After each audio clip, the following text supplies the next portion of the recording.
Many years ago, I started off poor. I started off broke. I started off pretty stupid.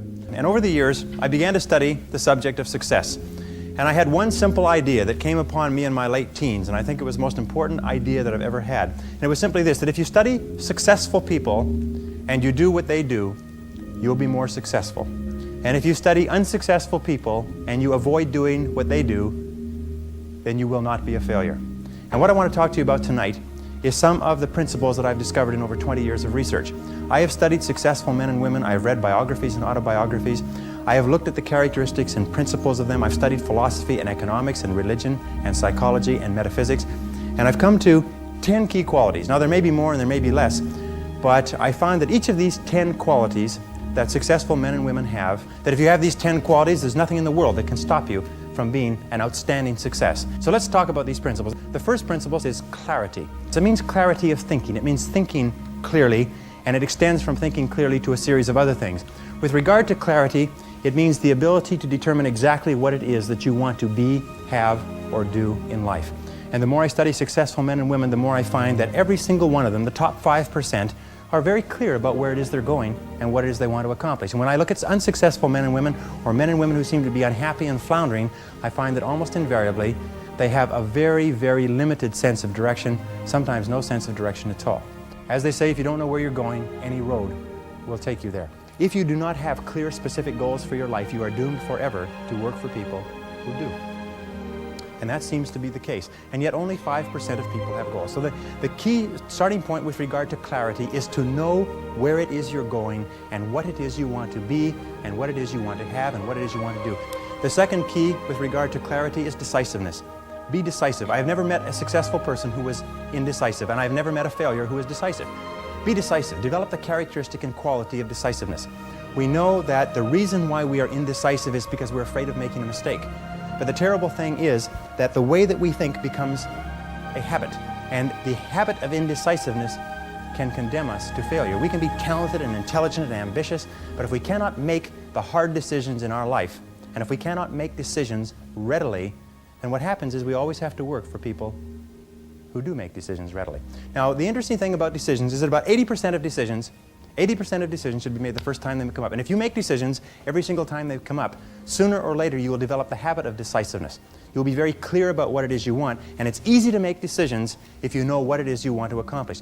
And the difference between successes and failures is not that successful people make right decisions, it is that successful people make their decisions right. The third point under clarity is to have a vision for yourself and a vision for your life. The key to having a vision is to have a dream. They say in the song, you've got to have a dream if you want to make a dream come true. And you can fulfill your dreams. All the great movers and shakers throughout all of history have been dreamers. They've been people with dreams. They've been people with visions. All leaders have vision.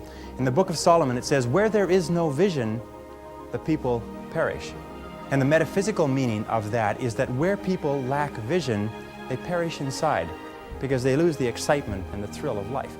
If the best way to predict the future is to create it, which means to have a vision, and even though the vision is in the air or the sky, then build a foundation under your dreams. And when you see men and women who rise from poverty and obscurity to fame and renown, you invariably see someone who had a vision of what they could be and have and do that was far beyond what they were. Every one of us has had an experience. At one time when we were small, we had a vision of being grown up and having our own cars. And as we grew older, we had a vision of having our own homes and our own families. The problem is that our goals are set so low that even when we do achieve them, they don't turn us on. They don't fill us with enthusiasm. So dream big dreams. The second letter of the 10 is competence. And this is a discovery that I made a couple of years ago, and it just staggered me because I've been studying success for years. And then there's the book In Search of Excellence, and then there's The Pursuit of Excellence, and then there's Refinding Excellence and Losing Excellence, and all the excellence books. And I sat down and looked at this whole concept of excellence, and I saw something that I hadn't noticed. It's almost like something brought to the surface of your mind. I noticed that every single man or woman that I had studied who had achieved any kind of success in any field whatsoever had done it after they had made a commitment to becoming excellent in that field. And I began to look, and I began to compare, and I began to talk to people, and I speak to thousands of people virtually every month. I found that I never found a single person who was successful who was not excellent at what they did. That competence The commitment to becoming excellent in your chosen field is an indispensable prerequisite for success, that if you are not good at what you do, you haven't got a chance in our competitive society unless you win the lottery. And only the top 5 or 10% are excellent. You must commit yourself to excellence. You must commit yourself to becoming the best. And the wonderful thing is that excellence is a journey. It's not a destination. You never get there. Complacency and satisfaction are the key enemies of excellence. But once you commit yourself to becoming excellent, the whole world opens up for you. A very important point of excellence is this means simply this: do your best every time out and always strive to do it better. Excellence yields opportunities, because when you become good, you open up. It's almost like the Red Sea of opportunity opens up in front of you. When you become excellent, you come to the attention of people, and people try to get you, and they give you more responsibilities and more opportunities. You see, when we do something well, it gives us a feeling of self-esteem and pride. We feel like a winner. But if we do things in an average way, it doesn't give us anything. That's why the companies that have committed to excellence are not hundreds of % better in any given area. What they are is they are 1 or 2% better in 100 different areas. That's the key. You see, you don't have to be a quantum leap different from somebody else. You just have to be a little tiny bit different in the critical areas that make a difference. And you can achieve that simply by making it a goal, setting it as a goal, and working on it. You can become anything that you want to become. The harder you work, the better you get. The average self-made millionaire in America works 12 to 13 hours a day. Works about 60 to 65 hours a week. I'll tell you this with regard to hard work, that in our society you only work 8 hours a day for survival. Everything over 8 hours is for success. And if you're only working 8 hours a day, you're in trouble. If you're only working 8 hours a day, you better have a rich uncle, or you better have somebody else who's going to take care of you, because 8 hours a day only gets you survival in our society. Because it's so competitive that somebody else is working 9, they've got an edge on you. Somebody else is working 10, they've got a bigger edge on you. Every hour over 8 that you invest is an investment in your future, is an investment in your success. And if you put in the hours over 8, whether it's studying or reading or working, if you put in the hours, it will pay off, and it will pay off in spades. It's like throwing seed in the ground. When you throw a seed in the ground, the plant that comes up is not just one seed, it's hundreds of seeds. There's a crop that you put in, but you must put the seed in the ground first. The next letter, C, stands for concentration. Concentration. I think that the ability to focus and concentration are the 2 keys to success in life. You see, in life, there's never enough time to do everything, but there's always enough time to do the important things. Instead of doing what is fun and easy, which is what most people do, you know what they do? They make a list of everything they have to do, and then they start at the bottom of the list and they work on the irrelevant things. At the end of the day, they haven't got anything done. Successful people, peak performers, concentrate on the top items. And remember, anything other than working on the top items on your list is a waste of your time. And time management is not just time management is life management.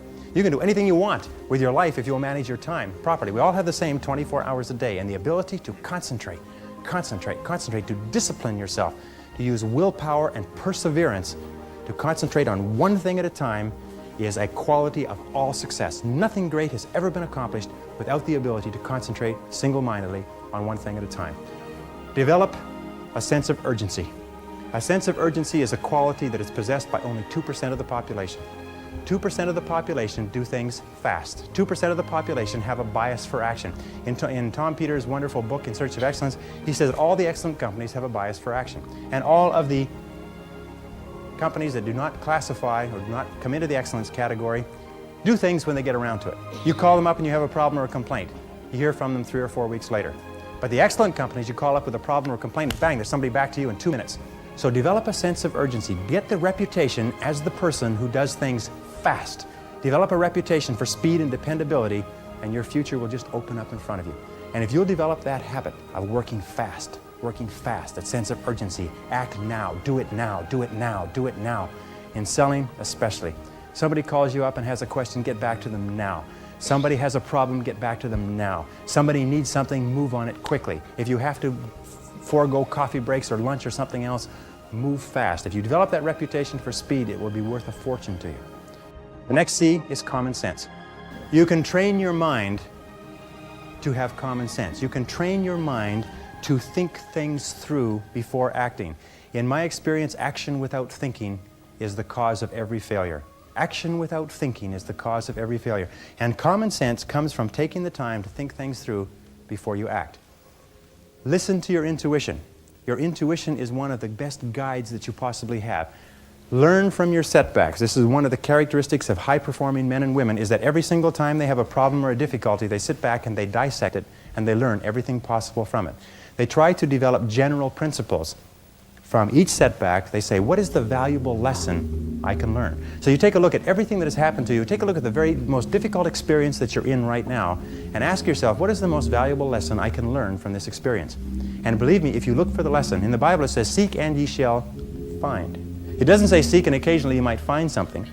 It says seek and ye shall find. If you look for the valuable lesson or the seed of an equal or greater advantage or benefit in every difficulty, you will find it. Number 5, C, is creativity. Tap your creative potential. Accept the fact that every single human being is a genius, and all successful men and women are creative. They're creative in that they respond to their world differently. They ask questions, they're flexible, they're curious. You know what, the hallmark of creativity is curiosity. And I find that the smartest people of all, the ones that have the greatest education and the most experience, are the ones who ask the most questions. They ask questions almost as if they were children, but they never stop asking questions. They're very open and flexible, and they have the ability, once they learn a new piece of information, to drop what they're doing if the new information contradicts it and do something else. Do you know what most people do? Most people keep on doing what they're doing until they run into a wall. As they say, the more you do of what you're doing, the more you'll get of what you've got. Remember, 80% of everything that we are doing today in our general business will be different 5 years from now. 80% of the products that we use, the food that we eat, the cars we drive, the music we listen to, the movies we go to, even the streets we drive on, 80% of everything will be new in 5 years. That's how rapidly things are changing. According to the research, all you need is an idea that's 10% new to start a fortune. If you want to be, I'm going to tell you something, that if you want to be wealthy in life, if you wish to become very wealthy, if you wish to become even a millionaire, you can do it if you're willing to pay the price. But most people become millionaires by offering a good or service that people use all the time, and they offer it just a little bit better. They do it just a little bit faster. They put a little bit more grace or finesse into what they're doing. They handle it, they wrap it, they are more polite.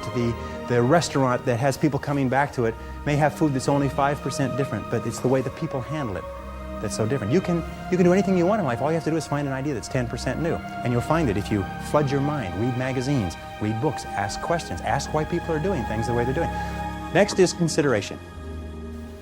Consideration is based on the fact that the quality of your relationships with other people more than anything else will determine your success in life. How well you get along with other human beings, your quality of interaction will determine your happiness, your success, your achievements, your wealth, and anything else.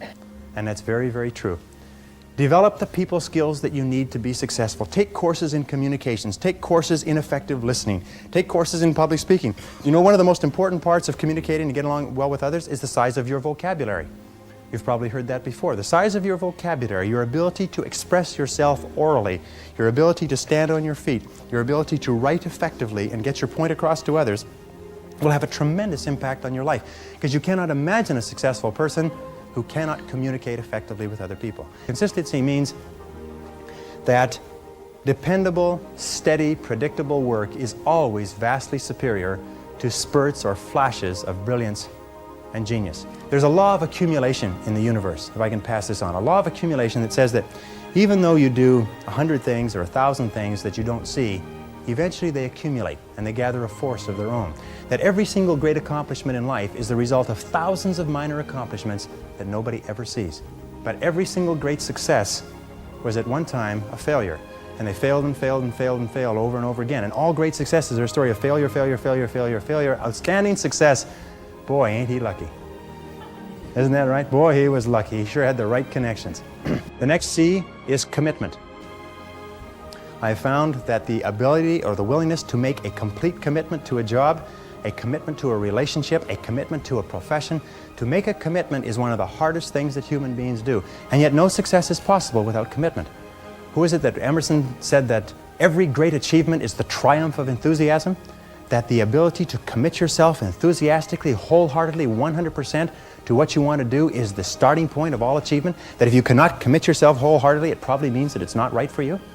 And that all of us in life seek for something that we can commit ourselves to. Alan Cox, in his book, The Achievers, which came out last year, found that the executives in the corporations that he studied who achieved the very most in the shortest period of time had found the proper niche for themselves and had lost themselves in their work.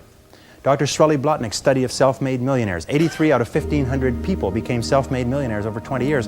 He found that the one quality that they all had in common was that they picked work that they loved, they specialized in that work, they became very good in it, and they eventually became paid very well for it, and then they held on to the money. Courage is the outstanding quality of all leaders. Courage means that you have the ability, you have the willingness to confront your fears. Because what I found over the years is that brave people, courageous people are not people who are not afraid. They're simply people who master their fears. They're simply people who face their fears, confront their fears. And Mark Twain said it many years ago. He said, with regard to fear, he said, do the thing you fear, and the death of fear is certain. Now, fear and courage tend to be habits. That if you are afraid and you give in to the fear and you back away, it becomes a habit to back away whenever you're afraid or unsure. If you're afraid and you force yourself to confront the fear, it becomes a habit to confront the fear whenever you find something that you're afraid of. And you'll find that most fears disappear when you confront them. Dare to go forward in your life. Dare to go forward in the direction of fulfilling your potential. When I was, many years ago, I was a karate student. I was also a karate instructor, and I competed in 3 international championships. And one of the things that I learned from my best karate instructors, and I studied under 6 world champions, is they told me that when you fight, always move forward. Even if you're only moving forward half an inch at a time, just always move forward. He said when you're moving forward, 100% of your attention is forward. But if you're moving backward, even a half an inch at a time, half of your attention is always behind you and where you're going. So always move forward. Always dare to go forward. Whenever you have a choice of either staying still and playing it safe or moving forward, move forward. Not because you'll necessarily succeed every time, because it reinforces and cements the habit of moving forward. And most people, when they have a choice of moving forward or playing it safe, play it safe. But I think General Douglas MacArthur said there's no security in life, only opportunity. Life is very perverse in a way, because the more we seek security, the less we have it. And the more we seek opportunity, the more we have security. In my experience, the fear of failure is the greatest single reason for failure in adult life. The fear of failure, the fear of making a mistake, of losing our money, our time, our effort, is what paralyzes us and holds us back. But the fear of failure is a habit which can be counteracted by the habit of courage. You know, the best quality in the world that you can develop, and I give it to you because I made it my life's habit to develop this quality. I hope I've got it, but I don't know for sure. But the quality is to develop the quality of being unstoppable. Develop the quality of being unstoppable. Say in yourself that no matter what life throws at me, it'll never stop me. No matter how rough it gets, I will never quit. And nothing will ever stop me. Make the decision that you can be tired, you can be worn out, but nothing is ever going to stop you. That's a wonderful decision. Because then no matter what life throws at you, you pick yourself up. And you say, okay, give it your best shot, as Fonzie says. Nothing is going to stop you. It's a wonderful feeling. It's a wonderful feeling. It's the basis of self-esteem. Well, the last C is confidence. And confidence comes as a result. You see, confidence comes as a result. You don't get confidence out of a bottle. You don't get confidence from a pill. You can't learn confidence in a motivational seminar. You only get confidence by doing certain things over and over again that build a solid foundation within your own mind that you can do whatever you need to do, that you have what it takes to be successful. Self-doubt is the great paralyzer of all activity. We all have self-doubt. And the way we overcome that self-doubt is by doing the things that we would normally back away from. As I say, continue to move forward. Self-confidence begets great achievement. You cannot imagine a successful person with lacking self-confidence. That the wonderful thing is this, and I learned this from a very great man who died recently, is that if you persist until you succeed at achieving a goal that is important to you, and you complete it like a degree in school, or you wrap up a sale, or you make a career successful, you plug into your subconscious mind a success pattern. And then the subconscious mind, running on the basis of inertia, attempts to adjust your words, actions, and feelings to duplicate that success pattern. And that's why they say nothing succeeds like success. That once you've been successful, you have a pattern set down which will enable you to apply that pattern to another part of your work to be successful in that. And the more you succeed, the more this pattern of success is reinforced. And you'll finally reach the point where it's impossible for you to fail if you succeed enough times. Because you will have within you a self-adjusting mechanism that will guarantee your success.